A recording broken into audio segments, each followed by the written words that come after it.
At a depth of 5 meters, a southern blue-spotted flathead waits in silence. They're not ambush predators. They feed only on crustaceans at the bottom of the sea, but they hide from predators amongst the sand. Our diver gets too close, and one of them swims away. Stingrays are common in these waters, but the most common species, the Australian eagle ray. They are solitary feeders, though they can form groups during feeding events. They possess camouflaging abilities, but not for the sake of hunting. It's for their own protection. They complete their camouflage by burying themselves in the sand.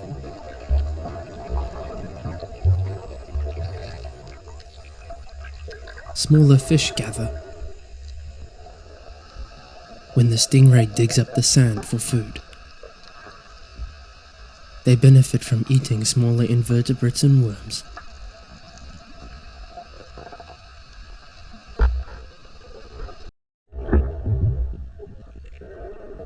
Remora fish often stick to their hosts, like these stingrays, catching a free ride. These fish hope to make a meal out of the scraps left behind by their stingray hosts. In some instances, the remora fish are known to eat dead skin and parasites off of their hosts, in return for being able to eat at the dinner table. A symbiotic relationship. They can grow up to 3 meters in length and weighing 50 kilograms.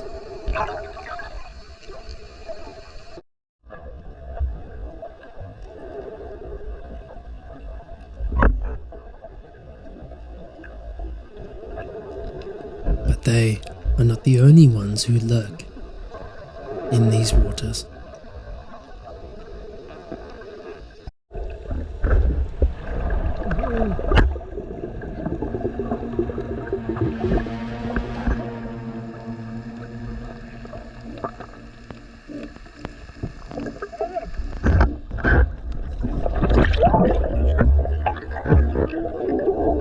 A massive sea lion emerging from the shadows. The Australian sea lion looks awfully similar to their fur seal counterpart. Sea lions are noted for having rounded snouts and a white patch on top of their head. This absolute unit was 2 meters in length and boasted a weight of 300 kilograms. Their bite force is unknown. While not directly recorded, their close relative, the Steller sea lion, is rumored to have the bite force of 4 Dobermans combined, which equates to 1,220 pounds per square inch.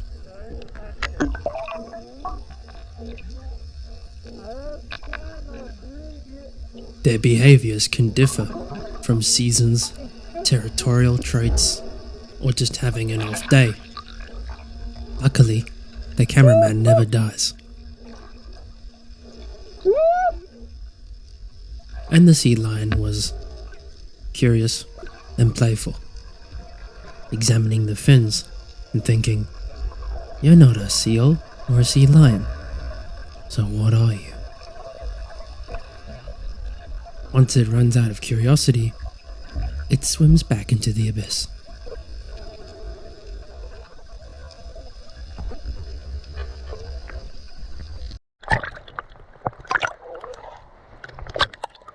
Well, how underwhelming.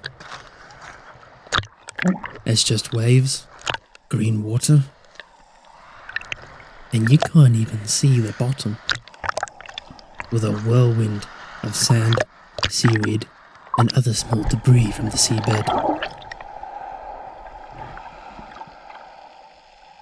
There's no life in sight, and so our cameraman body surfs to the next beach.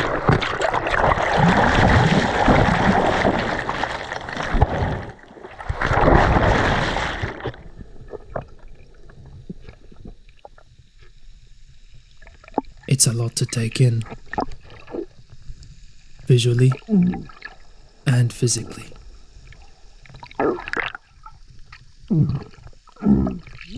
As the cameraman tries to fight, taking in copious amounts of seawater, but nonetheless, he decides to investigate.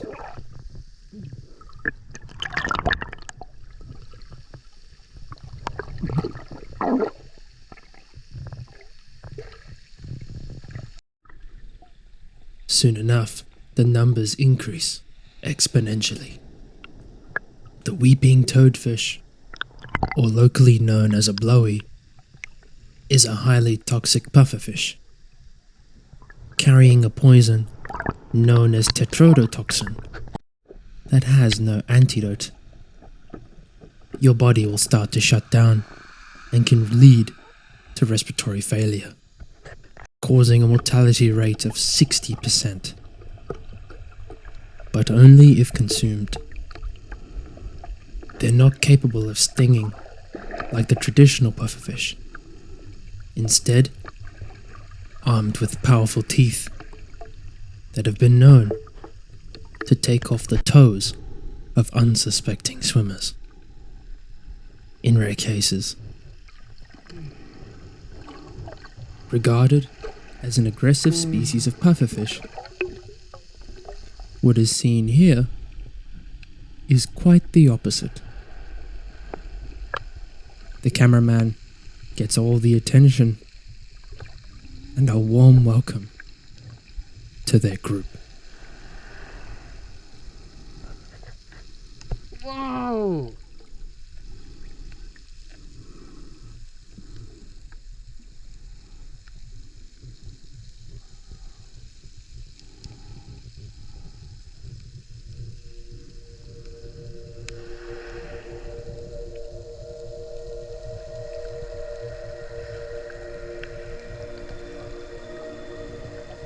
After the brief greetings,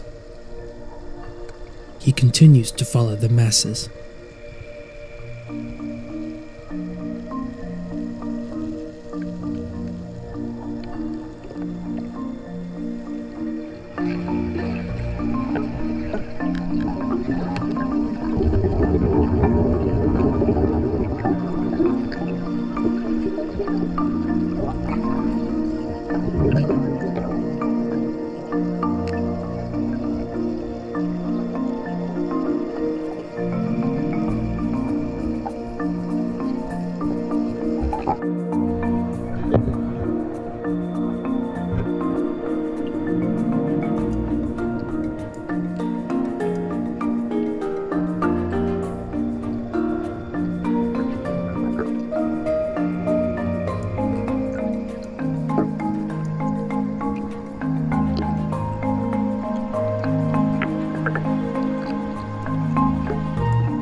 Metam's pool never used to be accessible, even from the sand. A World War I veteran by the name of Frank Metam used dynamite and a crowbar to clear away reef limestone. It took him, his children, and grandchildren 35 years to create a natural beach pool for the community to enjoy. What you see is one of the most popular places to swim in Perth.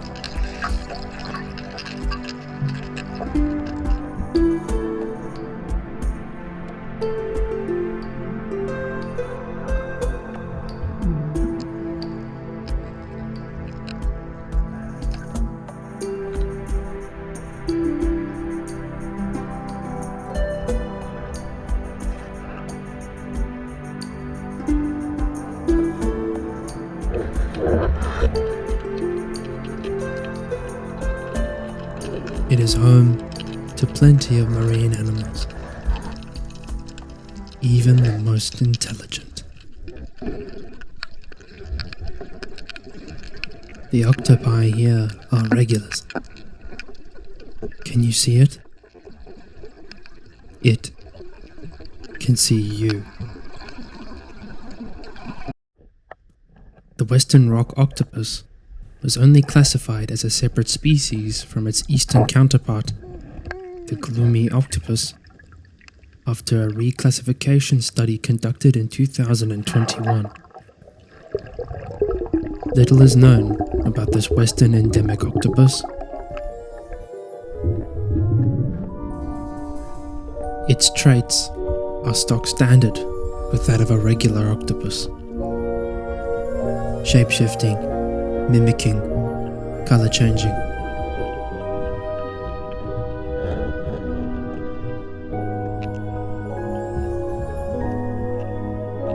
But this octopus is more curious than anything.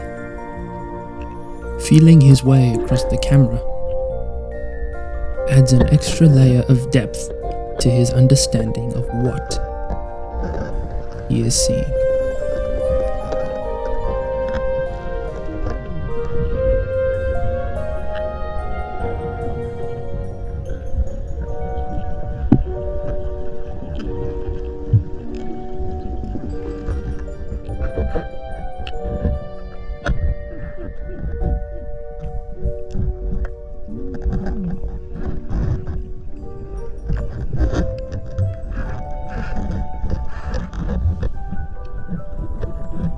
They share the landscape with close neighbours.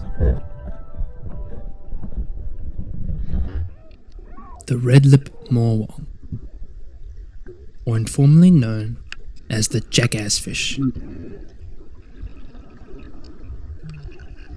filled with red stripes and dots.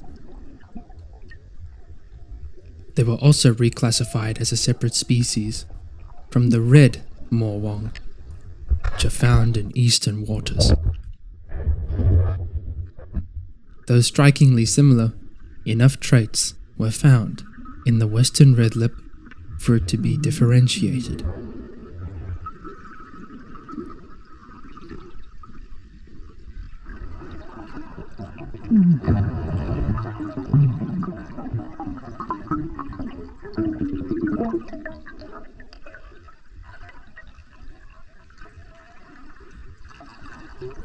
The same can't be said about the brown spotted wrasse.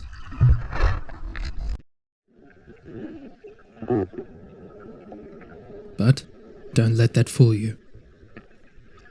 The coloration makes for excellent camouflage amongst the seaweed. Too bad the cameraman has a good eye. Large groups of rough bullseye cling together in the corner of the reef.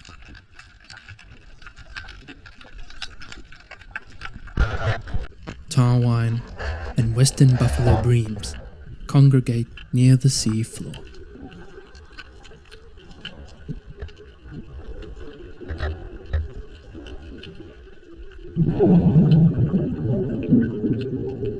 Bridges form ecological clusters of coral and shadow-dwelling organisms.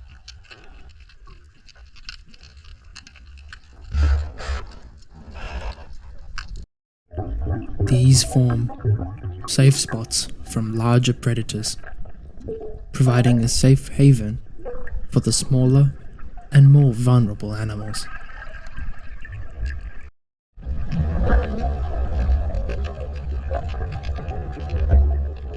Coral provide homes, food, protect biodiversity, and filter the water around them. Most shallow water coral photosynthesize, utilizing a unique symbiotic relationship with a special kind of algae known as zooxanthellae. Unfortunately, not all coral are capable of this mechanic. Coral living in deeper waters rely on filter feeding due to the lack of light. The reef is a highway for larger animals. An Australian eagle ray passes through, heading southbound.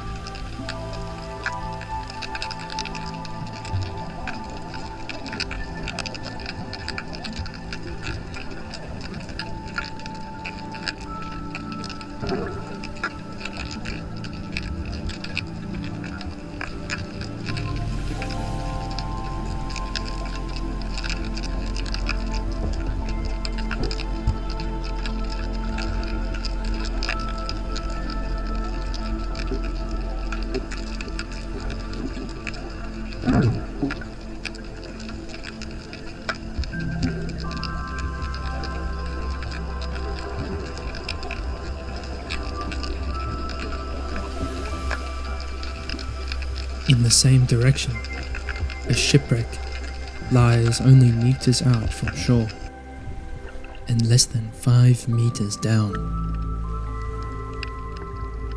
It became an artificial reef in the 20th century. The ship was built, repurposed, crashed into a lighthouse, blew ashore once, got taken by insurers, blew ashore twice, and came to its final resting place in Western Australia, all the way from England. Features are visible above the water and below. The bow is the most recognizable. The original shape is maintained despite being covered in seaweed. Starboard, port, and the stern. The marine life here call this shipwreck home.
Here, the ship's diversity is the same as any other natural reef.